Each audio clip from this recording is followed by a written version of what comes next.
কোরবানি ঈদে গরুর মাংস খেতে খেতে কি আপনাদের অনীহা লেগে গেছে? তাহলে কিন্তু আজকের রেসিপিটা আপনাদের জন্য। আসসালামু আলাইকুম বন্ধুরা, লিমাস ডেইলি ব্লগে আপনাদেরকে আরও একবার স্বাগত জানাই।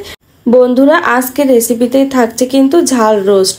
তো ঝাল রোস্টটা আমি কিভাবে তৈরি করি সেটাই চলুন দেখে আসি। প্রথমে আমি একটা মশলা তৈরি করব। এখানে আমি একটা জয়ফল নিয়েছি, একটা জয়ফলের 3 ভাগের 1 ভাগ নিয়েছি, যেহেতু আমি আজকে কিন্তু 2টা মুরগির রোস্ট তৈরি করব। তারপরে একটু জয়ত্রী নিয়েছি, 2-3টা এলাচ, তারপরে মানে কালো গোলমরিচ আর সাদা গোলমরিচ নিয়েছি এই যে সামান্য পরিমাণে, আর এটা আমি গুঁড়া করে নিয়েছি। তারপরে আমি এই মশলাগুলো সমস্ত মশলা একসঙ্গে একটা বাটিতে করে মিক্সড করে নিব।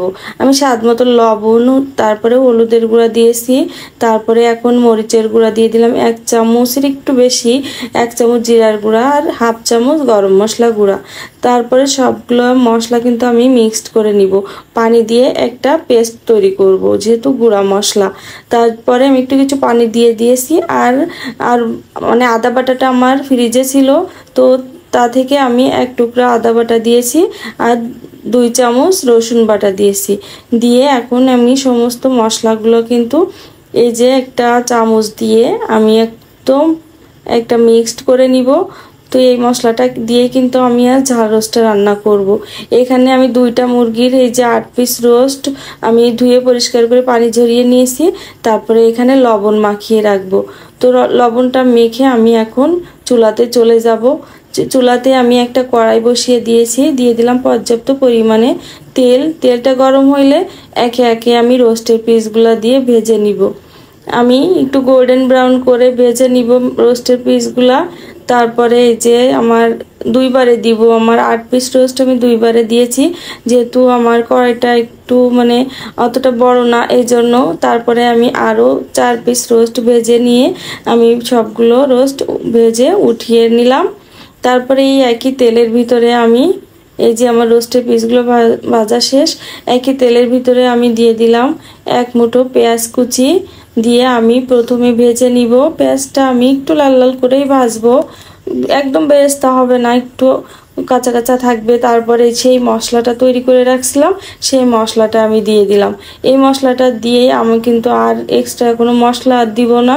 তো এই মশলাটা দিয়েই কিন্তু আমার রান্না হবে। এখন আমি সেই পেঁয়াজ আর সেই মশলার সাথে আমি কিন্তু সুন্দর করে কষিয়ে নিব, আর যেন পুড়ে না যায় এই জন্য সামান্য একটু সেই মশলার বাটিটা ধুয়ে পানি দিয়ে দিয়েছি।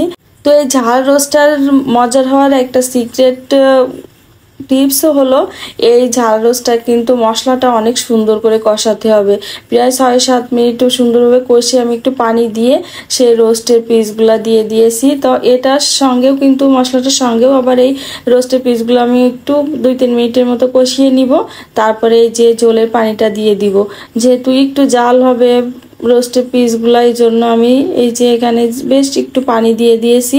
পানিতে বলক উঠে আসলে আমি এখানে 2-3টা কাঁচামরিচ দিয়ে দিলাম, দিয়ে আবার সুন্দর করে নাড়াচাড়া দিয়ে আমি এখানে 1.5 চা চামচ চিনি দিয়ে দিয়েছি। এবার ঢাকনা দিয়ে ঢেকে আমি একটু ঝোল কমা পর্যন্ত অপেক্ষা করব। দেখুন আমার অনেকটা ঝোল কমে এসেছে। এখন আবার নাড়াচাড়া দিয়ে আমি আরও একটু ঝোল মানে তেল ঝোল উঠে আসা পর্যন্ত অপেক্ষা করব। এখানে দেখুন তেল ঝোলটা ছেড়ে দিয়েছে তেলটা। তো এখন আমি চুলাটা অফ করে তারপরে দেখুন আমার রোস্টটা কমপ্লিট। তো কালারটা এত সুন্দর আসে আর রোস্টটা কিন্তু অসাধারণ হয়। এটা সাদা ভাত পোলাওর সঙ্গে খুবই ভালো যায়। তো এটা কিন্তু আপনারা তৈরি করে খেতে পারেন এই ঈদে। তো আমার ভিডিওটি যদি ভালো লাগে লাইক কমেন্ট শেয়ার করতে ভুলবেন না, আর ইউটিউব থেকে দেখলে সাবস্ক্রাইব করে আমার পাশেই থাকবেন। ভালো থাকুন, আল্লাহ হাফেজ, আসসালামু আলাইকুম।